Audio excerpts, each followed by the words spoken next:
Om Swastiastu. Selamat pagi. Kami dari kelompok 3 Statistika Deskriptif akan mempresentasikan materi tentang ukuran penyimpangan. Sebelum kami mulai mempresentasikan materi yang kami dapat, izinkan saya memperkenalkan anggota-anggota kelompok. Yang pertama yaitu Ardi Santika dengan NIM 19170110011 dan saya sendiri Ketut Ayu Suartini dengan NIM 19170110047 dan rekan saya yang terakhir adalah Puturia Armelita dengan NIM 19170110046. Materi yang akan dibahas yaitu yang pertama ring. Yang kedua, deviasi standar. Yang ketiga, deviasi rata-rata. Yang keempat, ukuran penyimpangan lainnya. Ring atau rentang, atau disebut juga dengan jangkauan, adalah selisih antara data dengan nilai terbesar dengan data dengan nilai yang terkecil. Ukuran ini sudah digunakan pada pembahasan daftar distribusi frekuensi. Rumus dari ring tersebut adalah R sama dengan Xmax dikurang Xmin. Contoh soal ring. Data banyaknya mobil yang lewat pada suatu jalan di tiap jamnya. 51, 35, 29, 57, 21, 40, 25, 47, 25, 53, 48, 43, 27, 34, dan 37. Berapakah ring dari data tersebut? Jawab, diketahui Xmax 57 dan Xmin 21. Ring data tersebut adalah R sama dengan Xmax kurang Xmin 57 kurang 21. Jadi ring dari data tersebut adalah 36.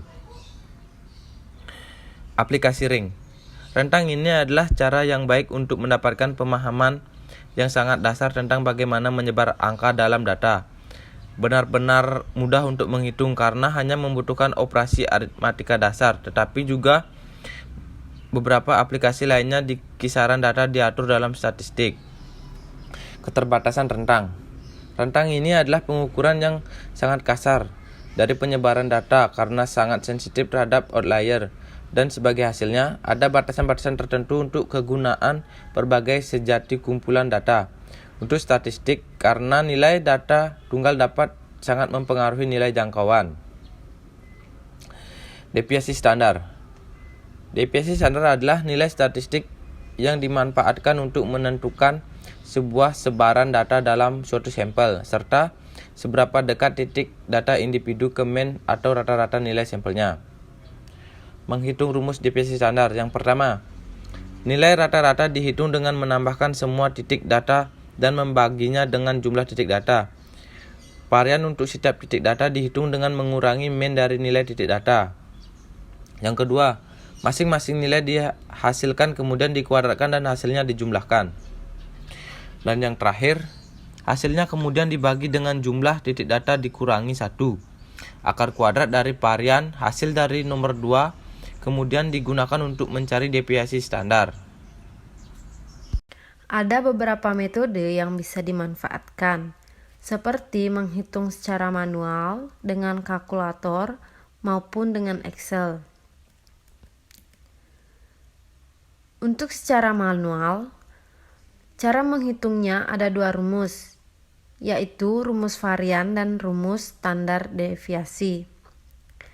Dan ini adalah rumus yang digunakan untuk menghitung secara manual, di mana keterangannya adalah S⁻² sama dengan ragam atau varian sampel, S sama dengan standar deviasi, N sama dengan jumlah data, I sama dengan nomor data, XI sama dengan data ke I, dan X sama dengan rata-rata sampel.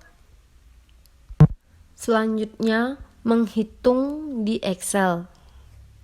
Contohnya seperti Berdasarkan pada sampel nilai ujian mata pelajaran beberapa siswa di SMP Rakyat diketahui datanya sebagai berikut, yaitu 80, 60, 80, 70, 80, dan 95.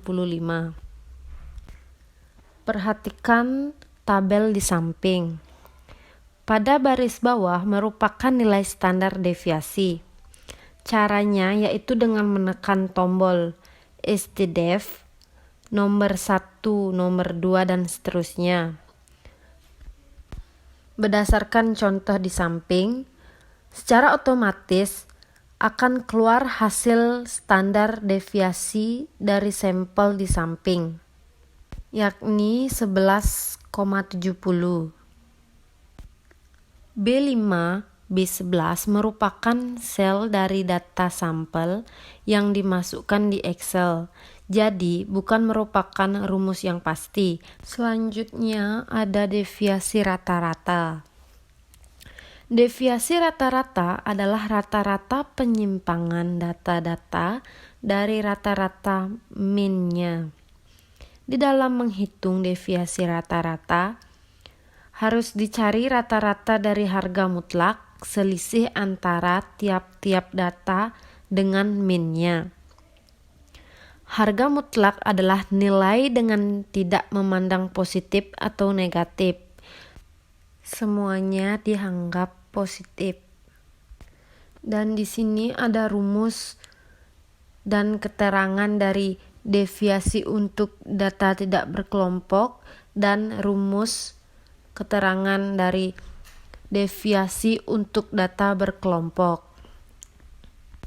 di mana keterangan dari MD merupakan deviasi rata-rata, X merupakan nilai setiap data pengamatan, X nilai rata-rata hitung dari seluruh nilai pengamatan, N sama dengan merupakan jumlah data atau pengamatan dalam sampel atau populasi, F merupakan jumlah frekuensi tiap kelas. Dan ada definisinya. Deviasi rata-rata mempunyai dua kelebihan, yaitu yang pertama, deviasi rata-rata menggunakan seluruh nilai dalam perhitungannya. Perlu diingat bahwa jangkauan hanya menggunakan nilai terbesar dan terkecil.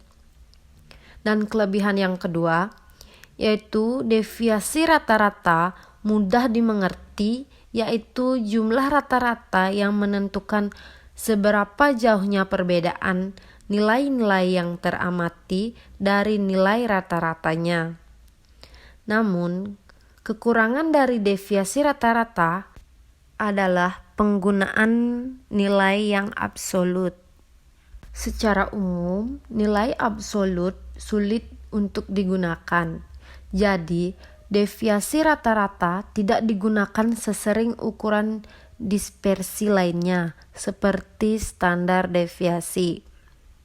Kelemahan lainnya dari jangkauan adalah jangkauannya hanya berdasarkan dua nilai, yaitu yang terbesar dan yang menepati seluruh nilai dan tidak memperhatikan seluruh nilai.